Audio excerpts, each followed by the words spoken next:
Kung mahilig kayo maglakad at magbike sa may Timberland, sure ako na alam nyo to.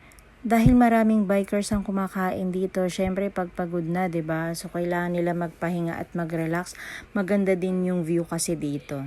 So ayun na nga, dahil sila paring Joey at maming ay mahilig maglakad at magbike dito. So natikman na nila yung mga pagkain dito at ang sinabi nga nila masarap yung lugaw dito, yung lumpiang gulay, pati na rin yung mga silog-silog na napaka-affordable ng prices. So yung lugaw nga is yung special nila is 35 pesos, tapos yung lumpiang gulay naman nila ay nasa 65 pesos, 3 pieces na yun. Tapos yung mga silog naman ay 115, up lang yung presyo. Tapos ang kagandahan nito, maganda rin yung view pagkagabi. Tapos kapag umaga naman, overlooking kasi siya, so makaka-relax ka pagkatapos mo magbike. Pwedeng-pwede ka magpahinga dito. So ayan lang kwentuhan lang kami, tawanan habang sa nagpapatay lang ng oras para makauwi na. Dahil masalamig din dyan, masarap ang simoy ng hangin paggabi. So ayan lang guys, see you on my next vlog. Bye bye!